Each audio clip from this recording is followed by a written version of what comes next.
Baiklah, Assalamualaikum warahmatullahi wabarakatuh. Perkenalkan nama saya Dharma Mahendra dengan NIM 600121102. Jadi pada hari ini saya ingin memberikan presentasi terkait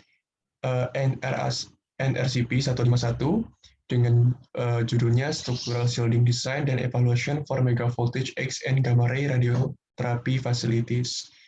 Oke, jadi pedoman NRCP pada periode 151 ini atau nomor 151 ini bertujuan untuk mengetahui struktur dari shielding design dan evaluasinya terhadap radioterapi, fasilitas radioterapi menggunakan tegangan mega voltage yang X dan menggunakan sinar gamma ray.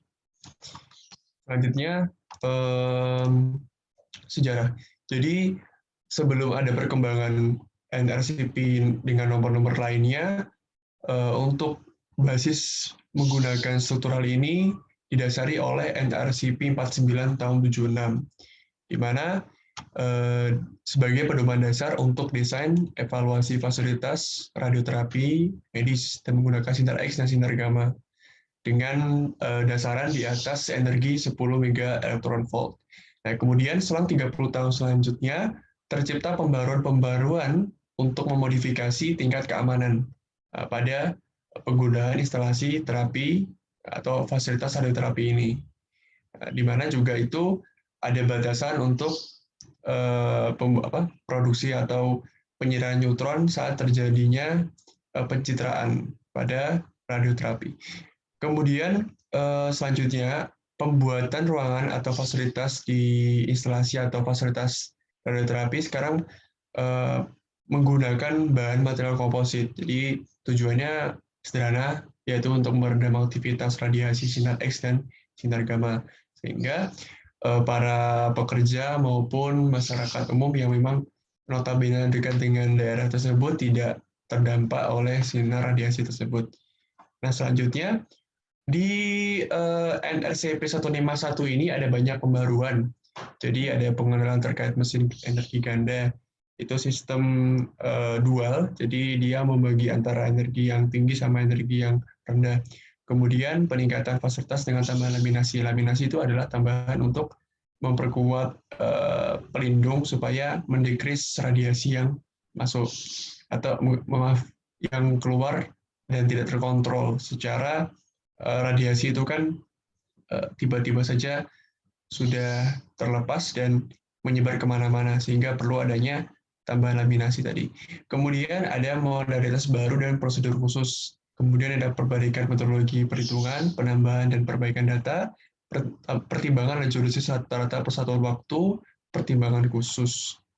Nah, kemudian untuk memilih sendiri, di sini ada pendahuluan, metode perhitungan, beban kerja, dan lain-lain, data struktural, pertimbangan khusus, evaluasi perisai, dan contohnya. Nah, selanjutnya kita akan membahas mengenai tujuan mengapa kok fokus kita ke arah desain untuk perisai, untuk pelindungnya. Jadi, tujuannya selanjutnya itu untuk memperhitungkan tingkat dosis radiasi yang ditimbulkan setelah fasilitas radioterapi itu melakukan suatu kegiatan. Jadi ketika dia sudah melakukannya, akan terjadi radiasi yang dapat bisa dihitung dan bisa diredam nantinya menggunakan suatu penghalang yang dibentuk sedemikian rupa, maka tidak terjadi efek-efek yang tidak diinginkan. Nah, selanjutnya dalam pedoman NRCP 151 itu terdapat perhitungan desain perisai yang hanya bisa digunakan untuk fasilitas dan konstruksi baru saja, sehingga kalau yang sudah ada itu pun memang harus rebuilding lagi, karena kalau memang tidak sesuai dengan perhitungan ini, maka ya itu dinamakan tidak standar sih. Kemudian rekomendasi untuk batasnya dari desain perisai itu, dosis yang diberikan di area terkontrol itu berarti area untuk penetrasi di tubuh itu sekitar 0,1 milisievert per minggu atau 5 milisievert per tahun. Untuk area yang terkontrol itu berarti area yang di luar tadi. Jadi dia menyebarkan ya. Nah, itu sebesar 0,02 milisievert per minggu atau 1 milisievert per tahun. Nah, kemudian kita akan membahas terkait besaran dan satuannya. Nah, besaran satuannya sendiri untuk dosis sendiri adalah HH. Tapi sini dosisnya itu ada banyak, ada dosis ekuvalen, dosis efektif, dosis serap gitu. Nah, sedangkan untuk dosis KFR sendiri itu adalah didefinisikan sebagai produk dari faktor kualitas untuk bisa tertentu dari radiasi pengion. Jadi ketika radiasi itu timbul, maka akan diperhitungkan terkait jumlah neutron, proton, elektronnya yang keluar. Sehingga di sini kan termasuk radiasi pengion kan ya. Dan nanti akan dihitung juga terkait dosis yang diserap. Kita menggunakan satuan simbol dengan simbol D. Kemudian untuk satuan dosis ekuivalen sendiri, ya tadi yang saya bilang menggunakan satuan simbol sievert atau kalau di bentuk lainnya joule per kilogram. Dan dosis serapnya itu menggunakan satuan Gray. Untuk dosis efektif dengan simbol E didefinisikan sebagai jumlah dosis ekuivalen tertimbang untuk organ atau jaringan. Jadi dosis yang diberikan itu harus sesuai dengan spesifikasi dari faktor bobot dari organ itu sendiri. Sehingga kalau overload itu sangat tidak efektif, bahkan bisa merusak. Kalaupun itu sangat tidak sesuai atau kurang, berarti tidak efektif. Jadi harus sesuai dengan standar NRCP tahun 1993 yang telah tercantum di sini. Kemudian selanjutnya beban kerja. Jadi beban kerja itu di sini adalah rata-rata dosis serapan radiasi yang diberikan oleh sumber radiasi. Yang tadi saya bilang sinar untuk sinar. Jadi di sini ada energi yang rendah, ada energi tingginya.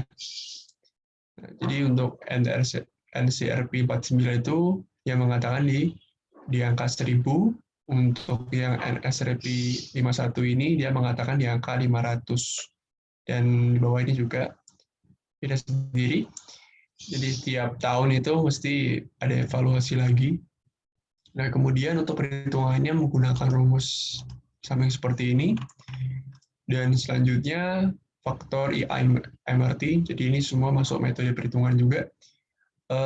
Rasio rata-rata unit monitor per unit ini ditentukan yang ditentukan dosis serap. Oke, jadi ini dosis serap yang digunakan pada saat alat atau IMRT yang maksudnya fasilitas radioterapi itu dilakukan.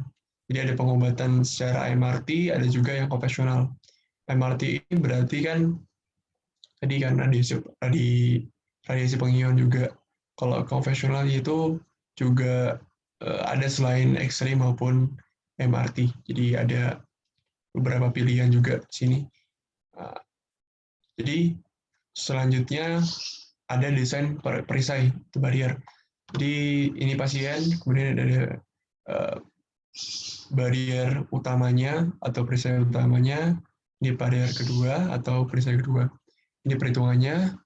Kemudian di sini ada tingkat ketebalannya T barrier. Gunakan faktor N di logaritma minus logaritma terhadap barrier yang primer yang pertama, yang utama maksudnya. Kemudian di sini ada ini kedua. Ya, ini ada desain untuk pintu labirin, jadi penyerapan 3 dosis. Jadi di sini dia dibuat seperti ini untuk sebisa mungkin menyerap sinar gamma yang dihasilkan oleh api.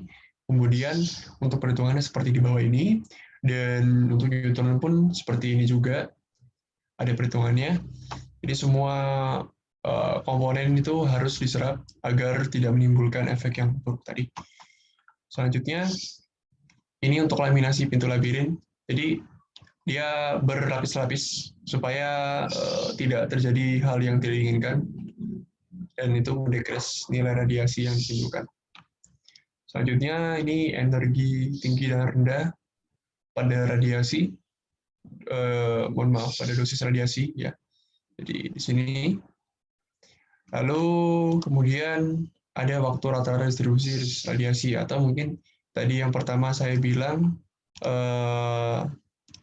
ini pertimbangan laju dosis rata-rata satuan waktu. Jadi ini adalah lajunya. Jadi ketika laju itu bisa dikurangi, maka akan radiasi yang terdistribusi itu tidak akan menjangkau wilayah yang tidak terkontrol, sehingga semakin waktu akan semakin berkurang. Karena basic radiasi kan terurai secara jangka waktu tertentu. Ya. Oke, itu saja. Terus tambahan lain itu penjelasan terkait untuk peningkatan fasilitas, maaf, modalitas baru dan perbaikan metodologi perhitungan itu, saya menggunakan PPT yang lain. Maaf, saya akan memberikan penjabarannya.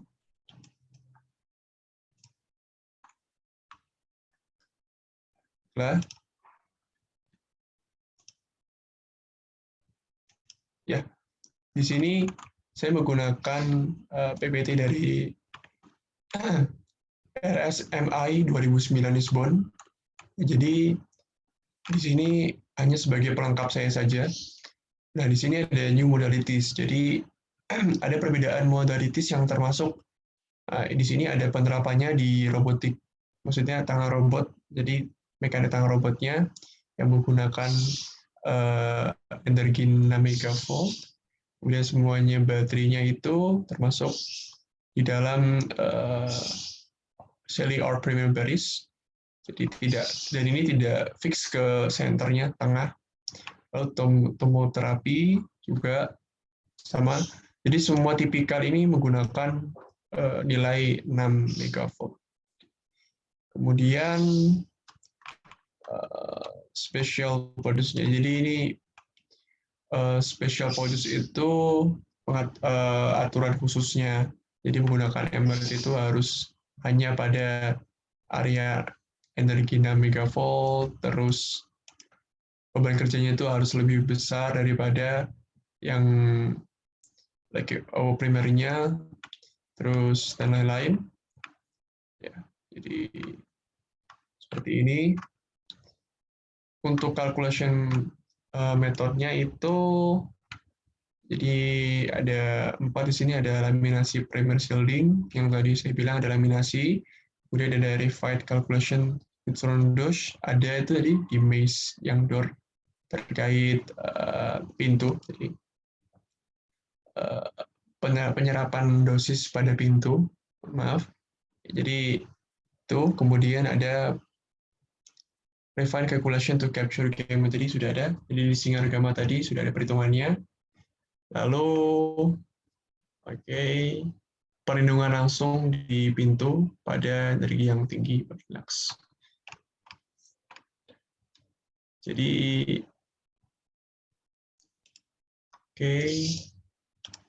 baiklah, itu saja yang ingin saya sampaikan. Terima kasih. Jikalau ada kekurangan, saya mohon maaf. Assalamualaikum warahmatullahi wabarakatuh.